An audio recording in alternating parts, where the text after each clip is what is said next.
you guys today, especially about the subject matter. So basically, I'm a manager for a homeless charity that works within the criminal justice system. I advocate for people encountering housing issues and homelessness.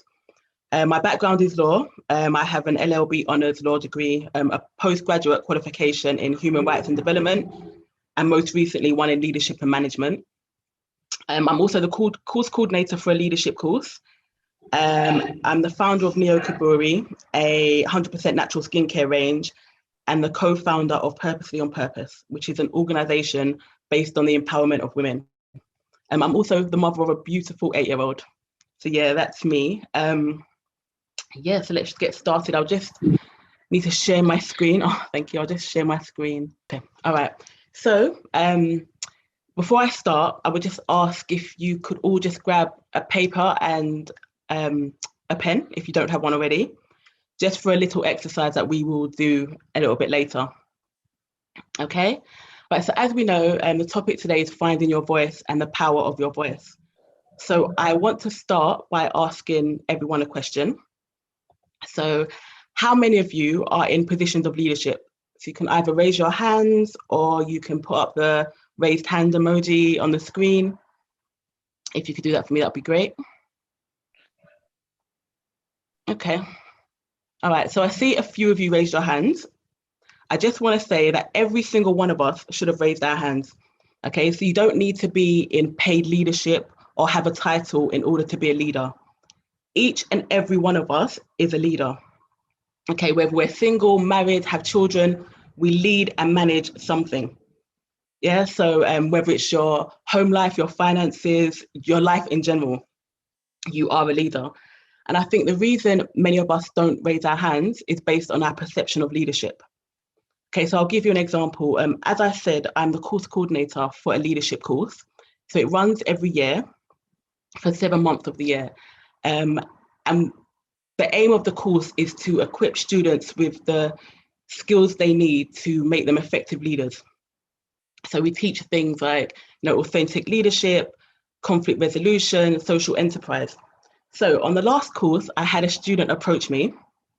We were about 5 months in, and she approached me and said, just wanted to thank us for the course and say how much it's helped her and how inspired she is. And then she said, there's a managerial position that's opened up in my place of work and I really want to go for it.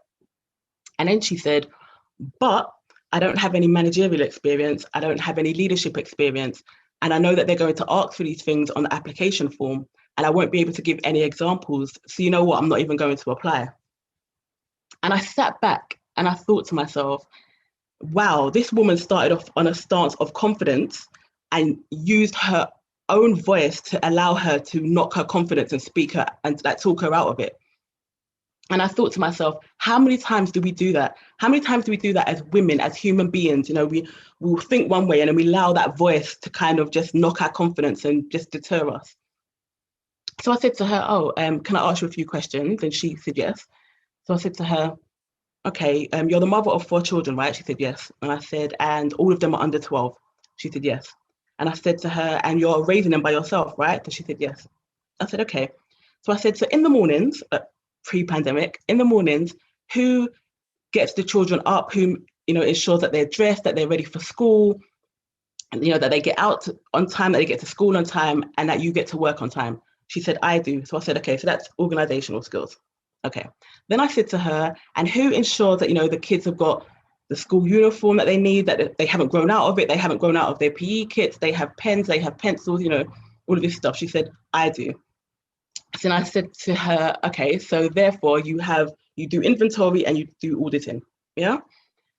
Then I said to her, okay, so when your children come home from school, who ensures that their homework is done and who ensures that it's handed in on time? She said, I do. So I said, okay, so you supervise, and not only do you supervise, but you ensure that the people that you supervise meet deadlines. Yeah. And I said to her, and who manages the finances? Like who, pays the bills, who pays the rent, who ensures that there's enough food to last throughout the month? Who does that? She said, I do. So I said, okay, so you manage a budget. So I said to her, I've asked you 4 questions, and in answering those 4 questions, you've given me at least 6 skills that I know that they're going to ask you for on this form. So tell me again why you can't fill in the form. And she sat back and she said, wow, like I'd never thought of it like that.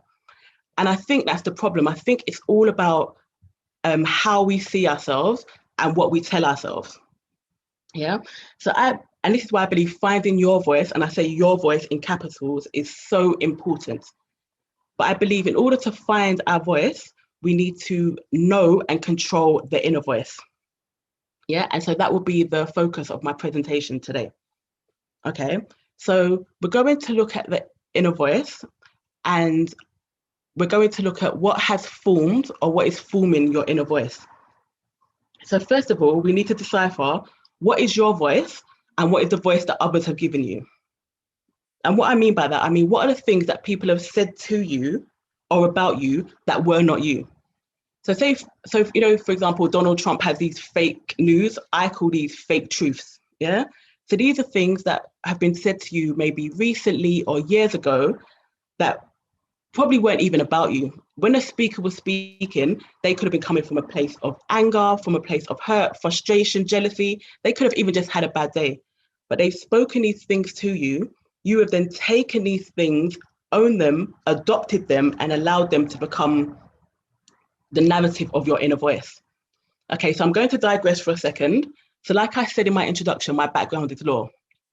So I'm going to pose a legal question to you guys.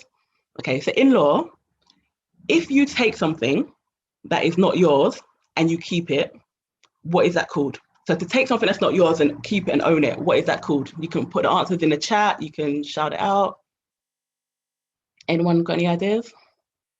Interact with me, guys. What is it called when you take something that's not yours and you keep it? Stealing. Exactly. It is called theft. So ladies, I'm here today to tell you that we will no longer be thieves. We will no longer hold on to things that are not ours. Yeah, we're going to give them back. I want to see us all giving them back, the things that are not, these fake truths that are not ours. I've had a lot said about me, so I'm going to use two hands to give them. I'm not even giving them back. I'm dashing them back because I'm done. They don't belong to me. I can't keep them. Yeah. So we need to identify what we've allowed to become at the narrative of our inner voice. And so by doing that, we need to look at what thoughts have we fed our mind and allowed to take root and set up home and develop. So these could be things like, I'm not pretty enough, I'm not smart enough, I'm not good enough, I just can't do it. So I'll give you an example. A few years ago, I was asked to be a trustee for a homeless charity. And I didn't really know what a trustee did, but I said yes, because I feel in life you need to say yes to things that take you outside of your comfort zone so that you can grow. Yes. Okay, so I said yes. I remember I was on the way to my first meeting and it was deep in the heart of Kent. So I'm driving for like 2 hours to get there. So I've got to this meeting, I've walked in the room, and I don't know how many of you are on boards of trustees or have ever been to a trustee meeting, but trustee boards are usually comprised of older, middle-class, white men and women, but mainly men. So I've walked into this room, the only person of color and the youngest by about at least 25 years. And I've sat down at this table and they're all going round and they're introducing themselves. And as they start to introduce themselves, here comes that voice. So the chair was like the retired director of, a well-known multi-million-pound organization.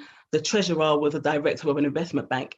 And there's me, and my voice is saying to me, you have no business being here, right? Like, you don't belong here.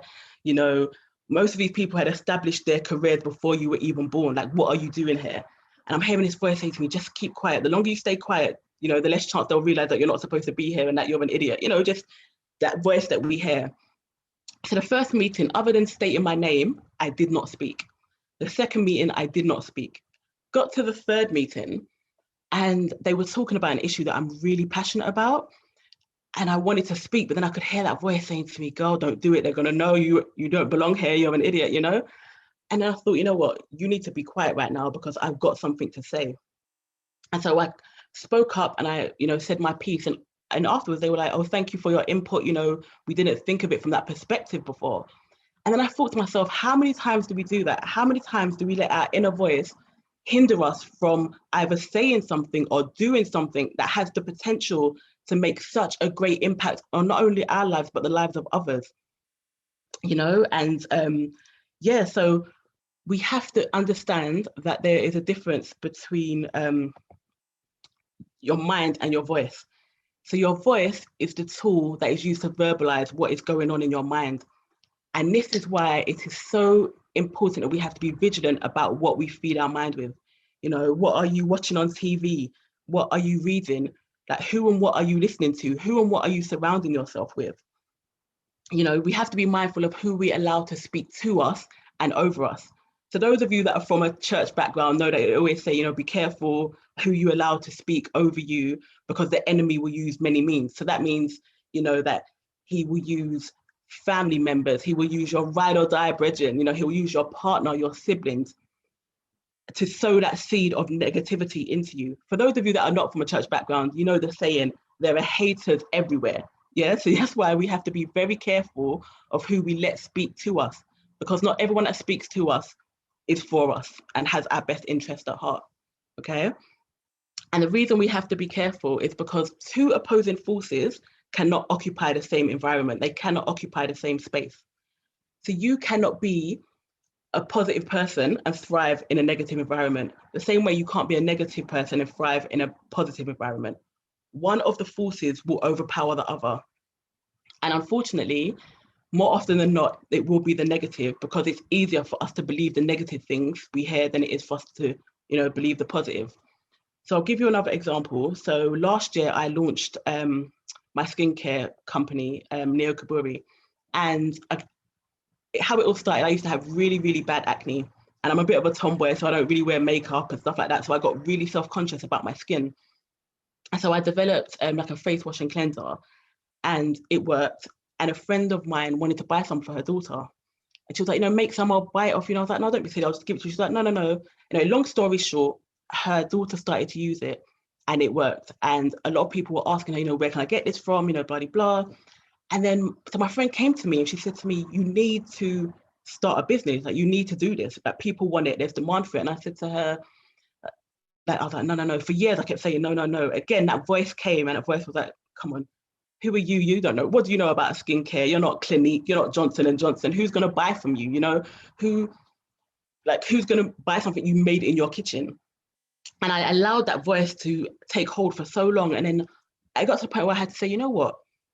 Voice, I need to evict you. I need to serve you notice, because I need to take this step. And if you can't come on board with me, then I need to just get rid of you.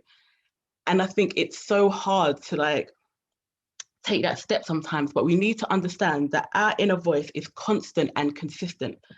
It shapes who we are and ultimately determines our personalities. And so because of that, we have to continuously assess what is going on with our inner voice. We need to check in with ourselves. Like, how are we doing? Yeah, we could be on a positive today, but it could take that one thing to just turn it into a negative, you know? So we have to constantly assess the state of our inner voice. And as the narrative of your life changes, so should the truth that you allow to be your inner voice. Okay, so I have a question for you guys. So what are the truths that you say about yourself to yourself? Yeah, so think about that. Like, what are the truths that you say about yourself? When I say truth, that you say about yourself to yourself.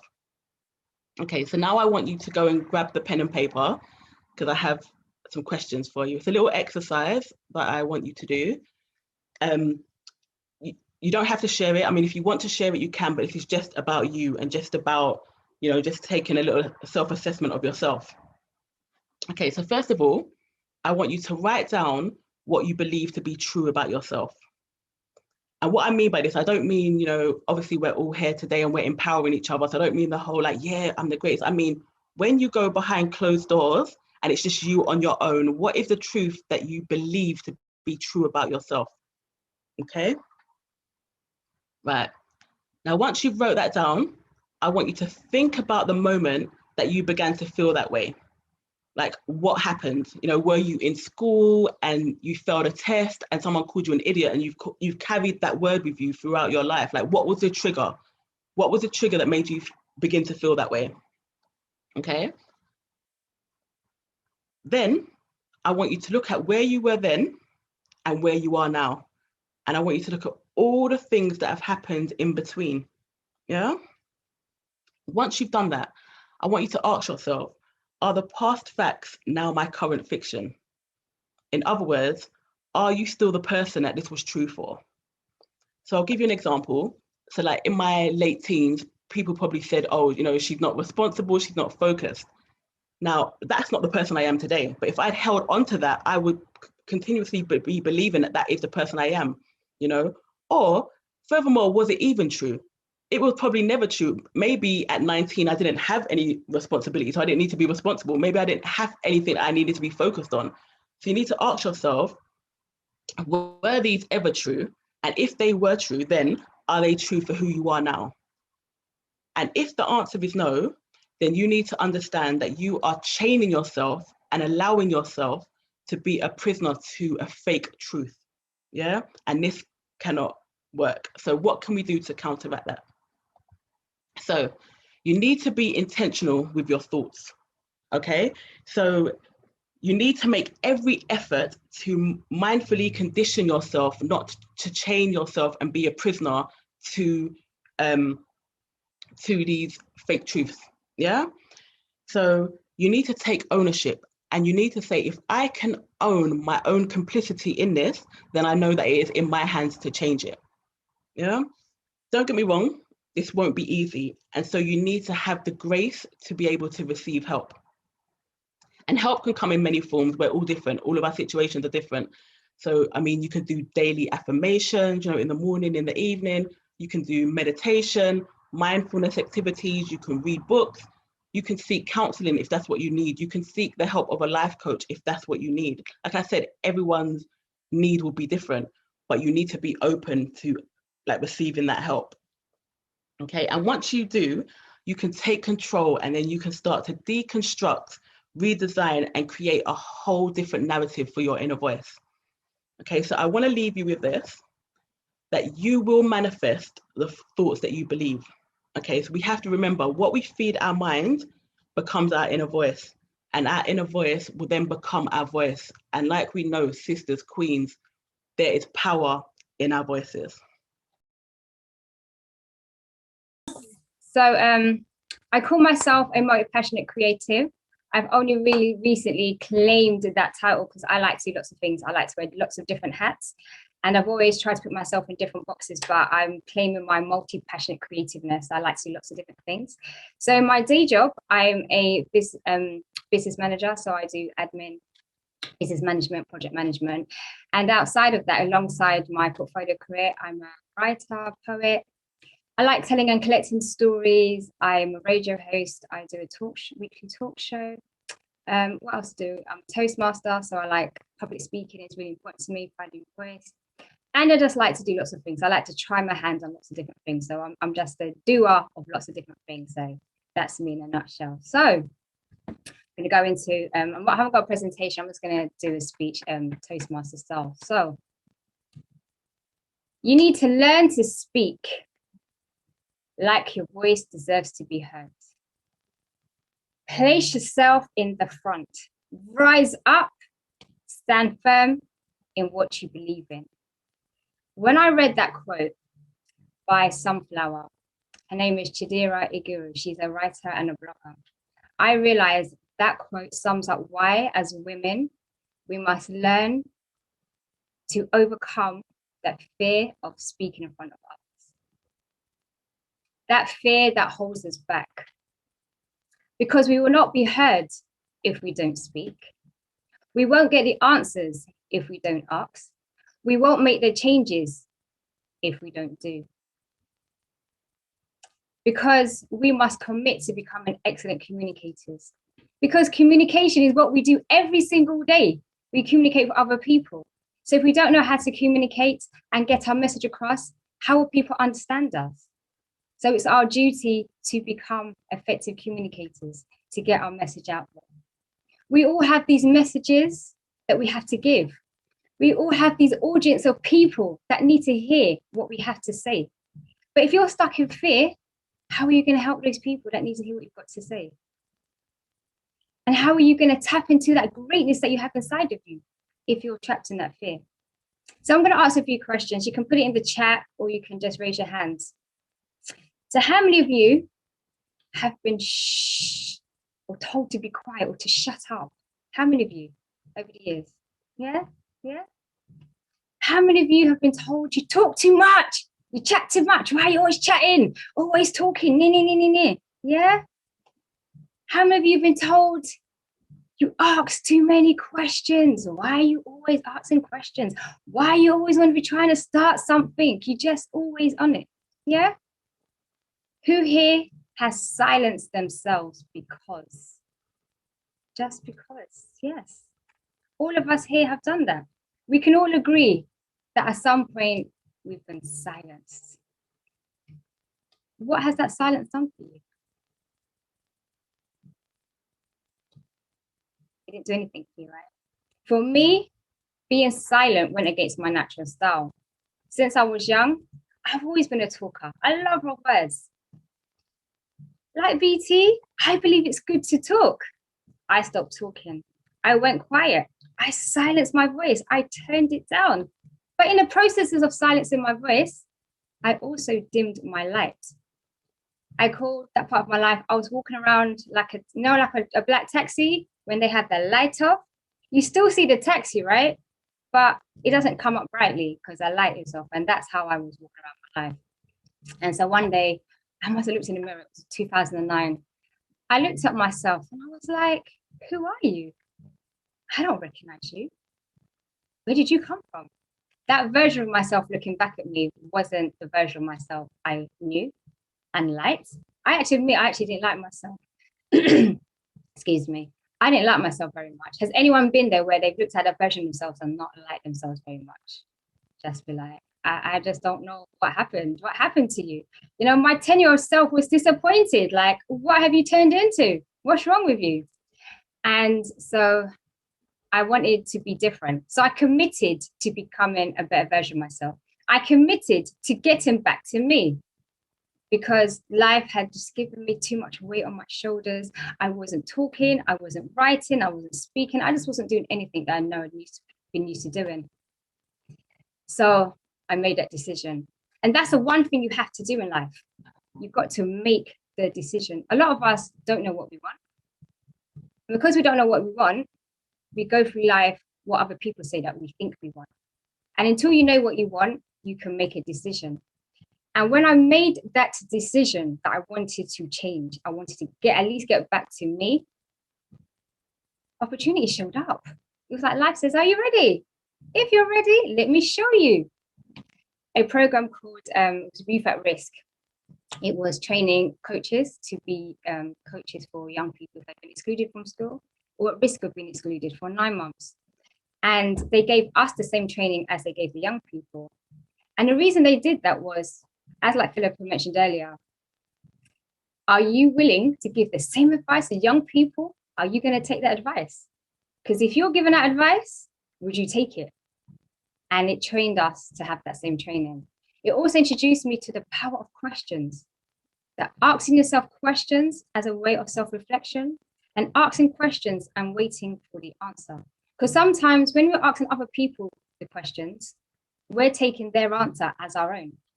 When really, we have the answers within us. We actually know what's better, good for us. We know what we want. We know what we need. But when we're busy asking other people, we drown out our own voice, that answers that we have within us that will tell us where we need to go. So it gave us the power of questioning. It also introduced me to NLP, neuro-linguistic programming. And what was good about that was the power of words. That self-talk, Philippa mentioned earlier. What are you telling yourself? What are those limiting beliefs? How are you talking to yourself? What language are you saying? Even to others. Do you always say, I'm going to try and do this? If you say try, you're not going to do it because you're just trying. You're through trying. Take out try. I'm going to do it because try gives you that get out clause. So it's about watching the language you use yourself.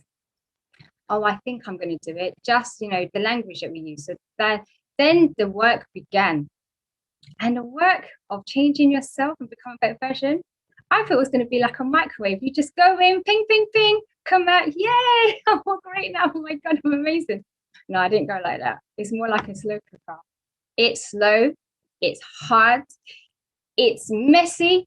And for some people, they give up because you're like, this is too hard.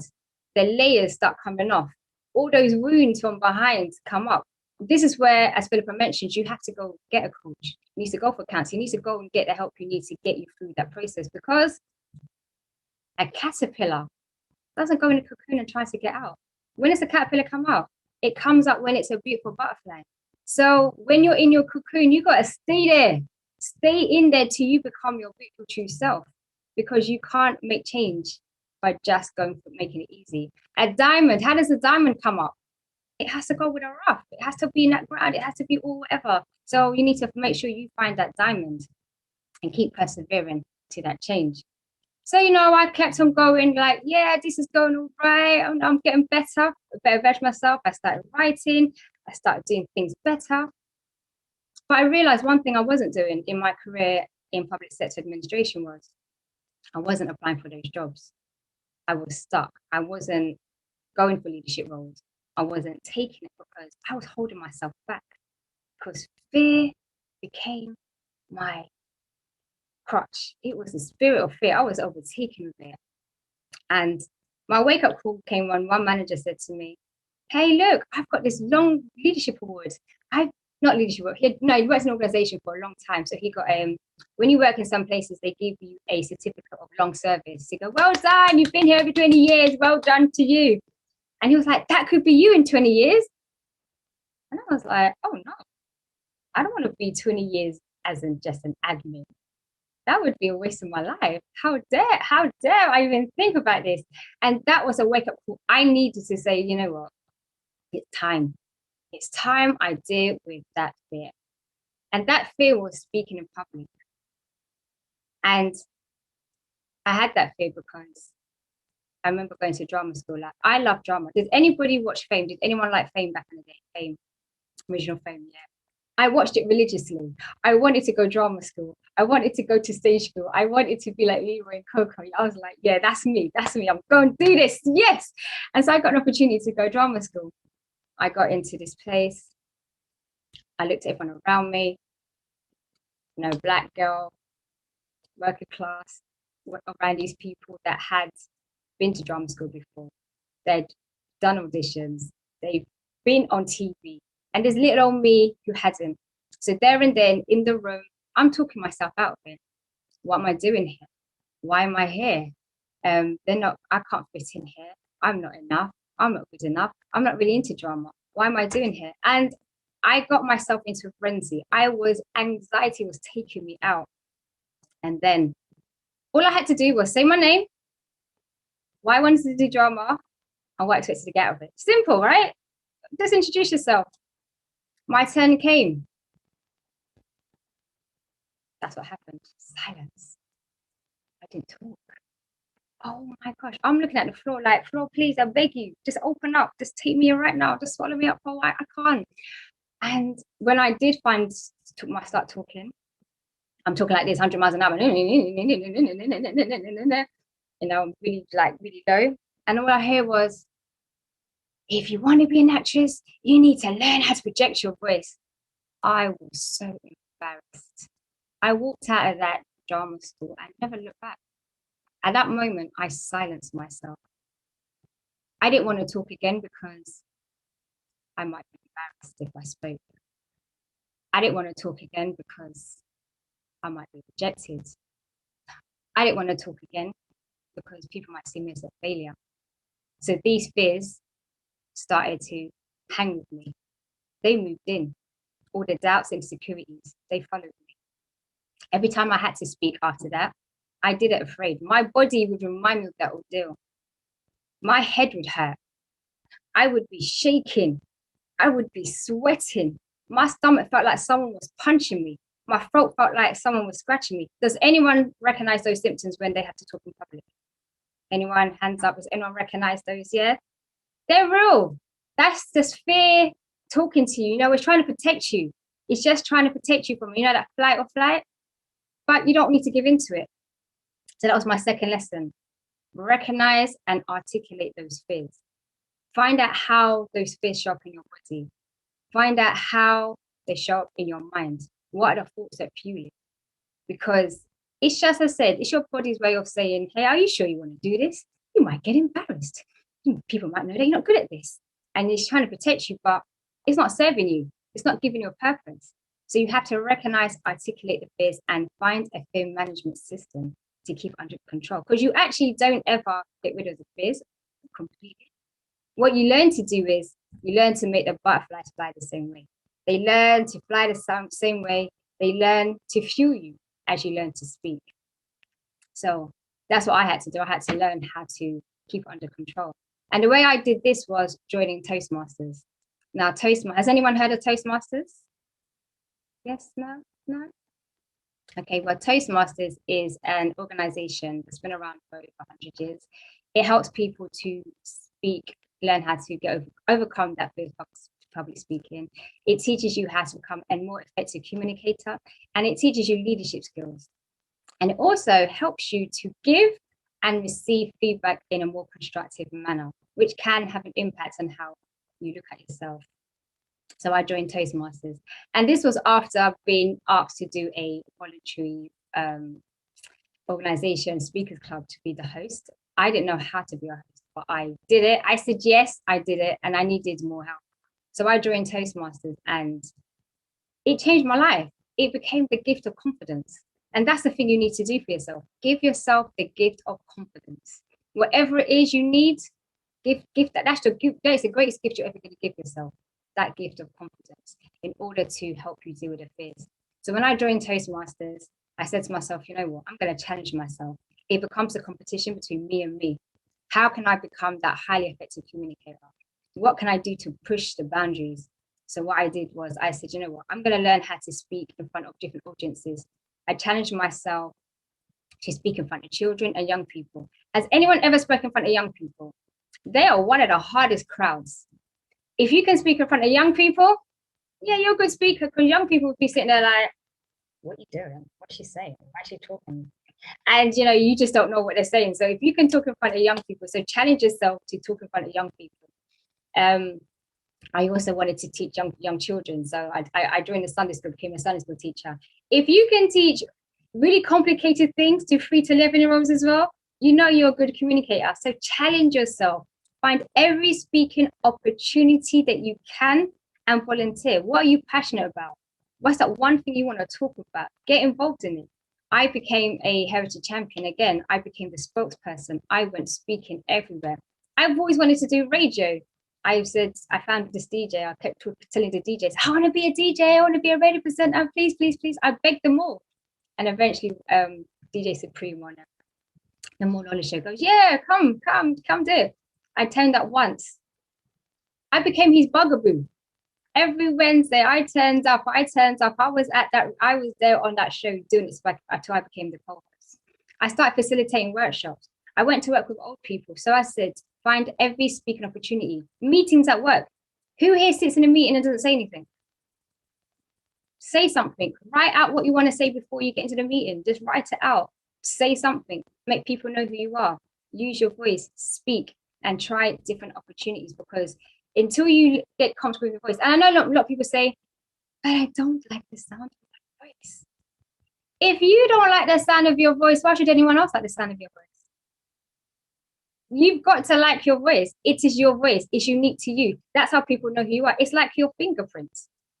It is unique to you. So you better get to like your voice. If you do not like your voice, I recommend getting your phone, recording your shopping list, recording your affirmations and listening to it until you like your voice.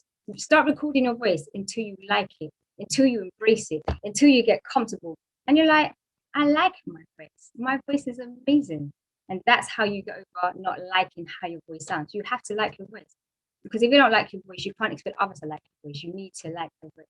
And that will go some way for you wanting to use your voice. Because if you don't like your voice, you ain't going to want to use it. If you don't like something, you ain't going to use it. So like your voice, get using it. So I call my Toastmasters journey experimenting, exploring, and having fun. Because by calling it experiments and adventures, I can't fail. I can't be rejected. I can't be embarrassed. Because you know what? I'm just conducting experiments. I'm just having adventures. And you know what? You've got to have fun with it. Make your self-discovery journey of your voice fun. Make it fun. Make it into a competition. You know, tell yourself, What can I find out about myself? What can I do next? What adventure can I go on? What experiment am I going to do today?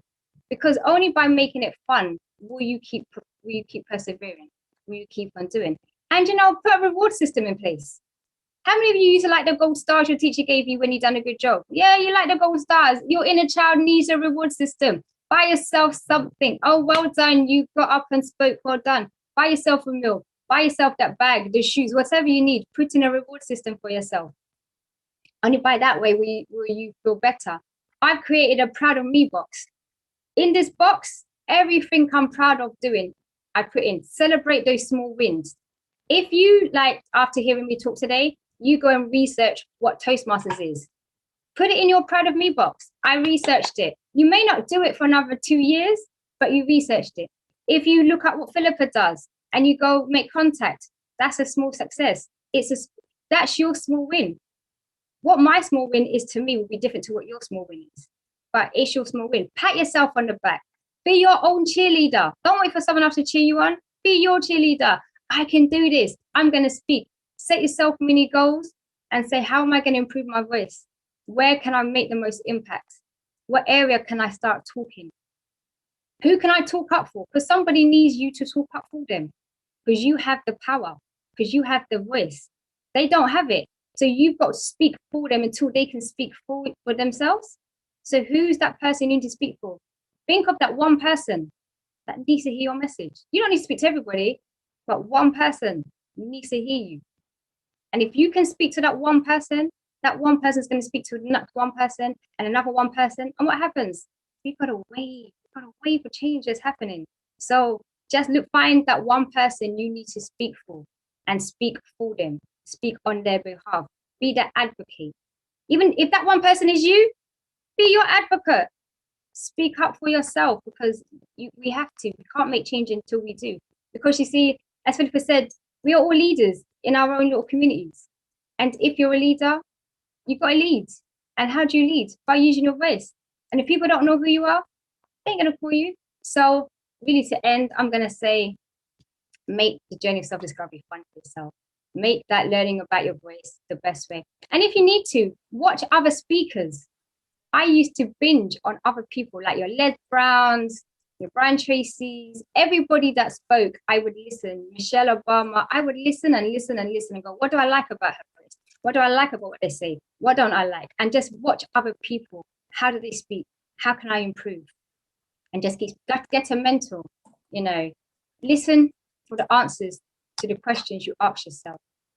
Ask yourself, what adventure can I go on? What experiment can I conduct? Find your gift of confidence. That's the only thing I'm going to say. Whatever makes you confident, keep building in it. It's your gift. And, get curious about life. Children are curious. When you watch children play, they're always excited and curious.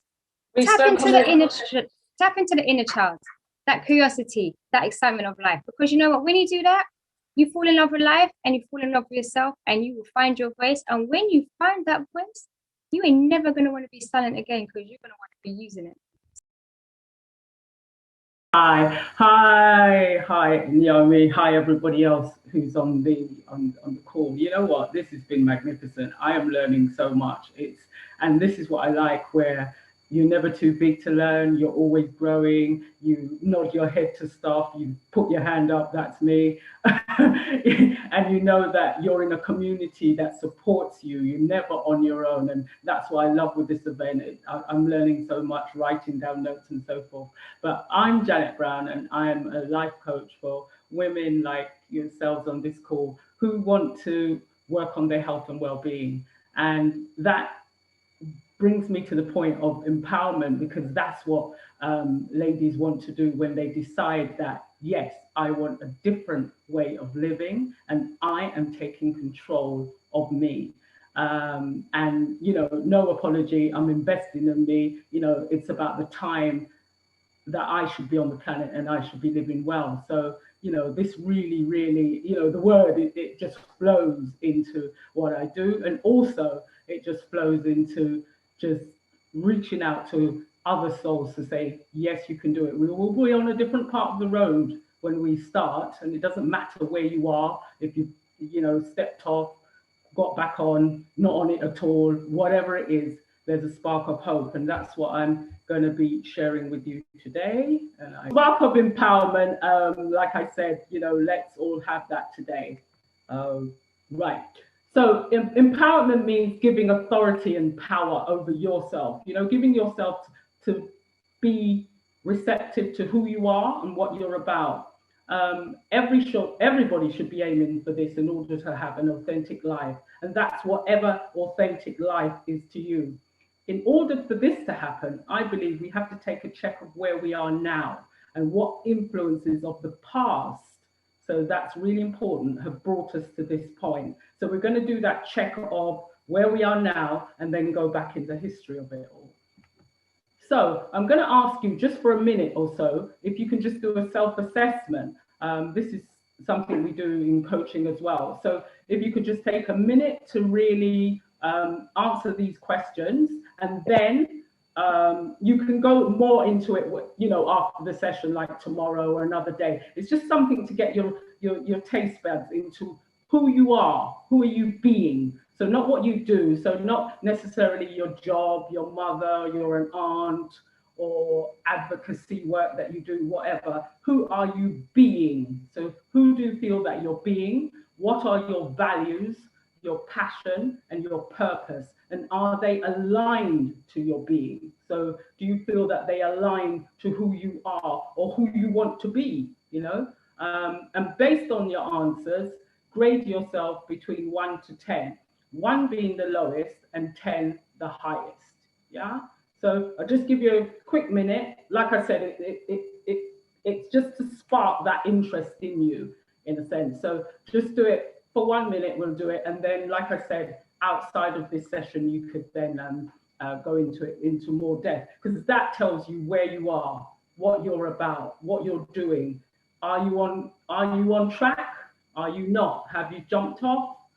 Are you meandering? Have you started? Or it might confirm that all is good in your world. So I'll give you a minute, and then I'll move on.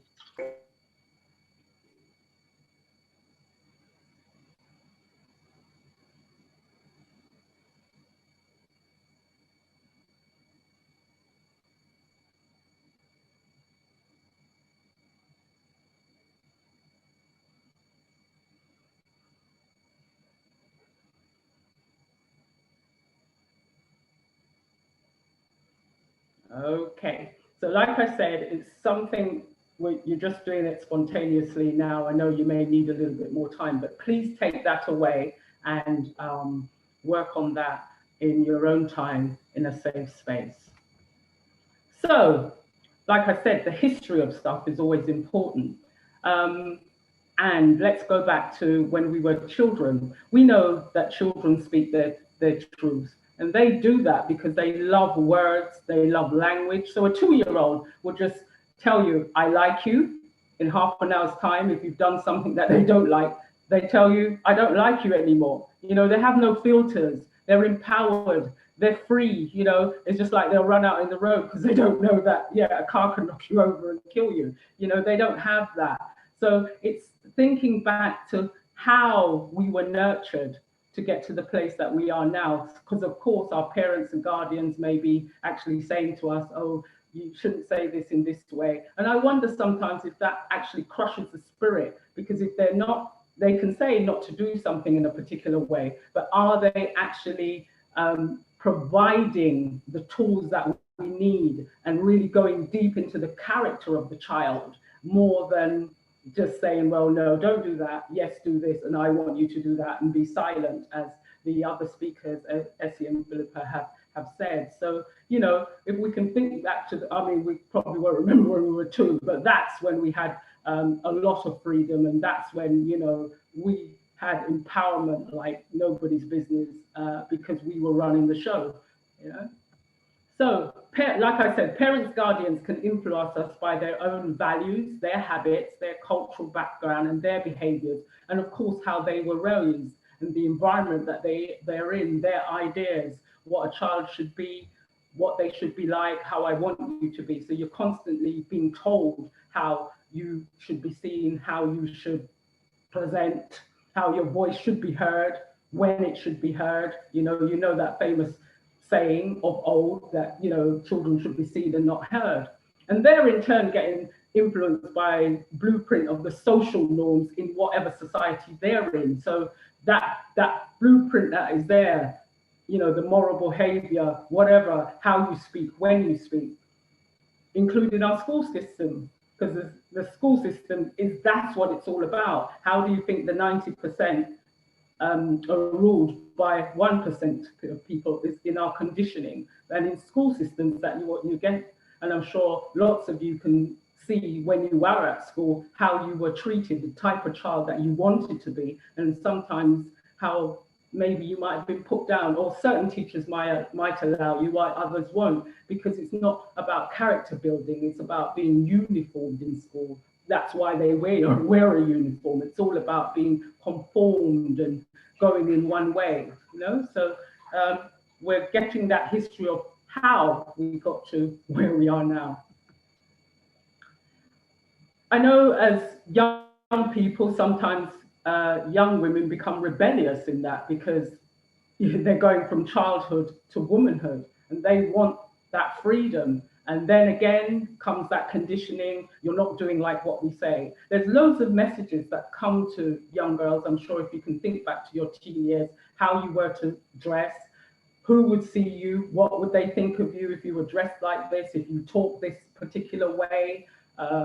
You weren't kind of nurtured to your qualities of how you could project your voice.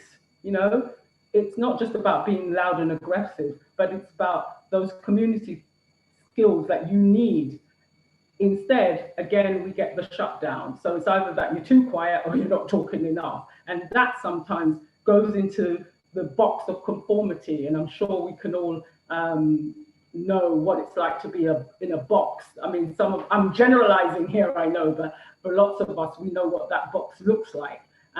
It's about being included. So whether it's in a family or it's in school or with your friends, it's that thing to be included, but you feel stuck and you're conformed, but you don't want to get out of it because it's going to be uncomfortable. So you sit in the discomfort knowing that at least I know what I know. I mean, I'm sure lots of us sometimes have been in jobs. I've been in jobs myself where I've just told myself, no, I can't go for manager. That's not for me. So you're limiting yourself by all that's around you. We're not exploring. We're not saying, well, let's see what happens.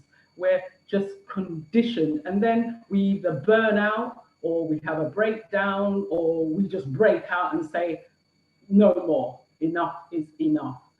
So I don't think we were meant to live in a box. If we remember the 2-year-old state, we were meant to be free. So the key to change that is to get into self-discovery is the key for the change that you want. So it's about working on yourself. It's about knowing yourself, who you are. And of course, there's a wider world that we have built all this stuff around us, and our ego and our other habits and behaviors that we've learned from time immemorial will sort of say, hey girl, where are you going? You can't do this.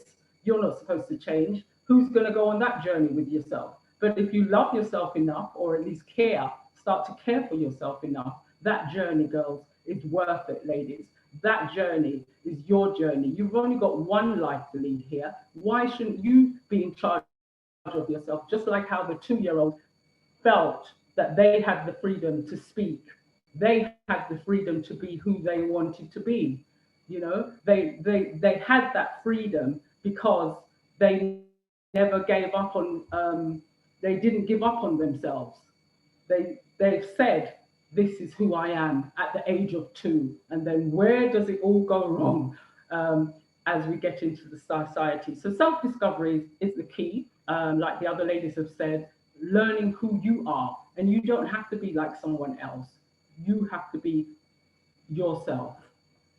So the way that we can do this is by boosting our self-esteem. Your self-esteem is that innate dial within you that's there, that's always there. Sometimes gets prodded down, sometimes turns the light off, but it's always there. So affirm yourself each day. If you have, you can listen to affirmations, you can make your own, and you can just be, and make sure each day as you get up, you actually do something for self. It can be the smallest of things. It doesn't have to be big, major things. It can be that you sit and have silence while you drink your cup of tea. It can be that you go for a walk. It can be that you talk to somebody on the phone. Just make sure each day you get up, you do something to boost yourself, because that's what life is like. I'm not saying it's all going to be merry and jumping off because you're on this journey. Sometimes it's going to be like, gosh, I want to go back because I don't need to go forward in this new way, which I don't understand. I don't know what's going to happen. But give yourself that chance. Challenge yourself to do something new that feels good. Yeah? So find new hobbies that you haven't done before. Go into those boxes where we talked earlier about things that you said that you were going to do but haven't. Make the time now, especially now. Although this is a horrible time in a sense, it's time where we can do things. In fact, it is the time to actually sit with yourself, which sometimes a lot of us are running from. You know, you can't sort of be jumping on a train now or have to go and see everybody down the lane. You can actually sit there each morning, 5 to 10 minutes, and give yourself a chance to be different, a chance to get to know who you are. What are your characteristics? How do you roll? How do you care for yourself? So self-care is, the flowery things are nice, and I like the long baths and the oils and all of that. Nothing wrong with that. I feel that is, but I think ladies, we're lifting that to a little bit more than that. It can be saying that I want to say no to others when necessary to give control over you. Just like what Naomi said about her friend saying, oh, you're always on Zoom. I mean, yes, it can be simply I'm on, you know, sometimes there's not even an answer. It's just, do you want to be on it? No, you don't. Fine, I'm good. You know, we catch up on something else, because that's what life can be. Because sometimes too much energy wasted on stuff and we're getting triggered and all of that. And I know that's part of life too.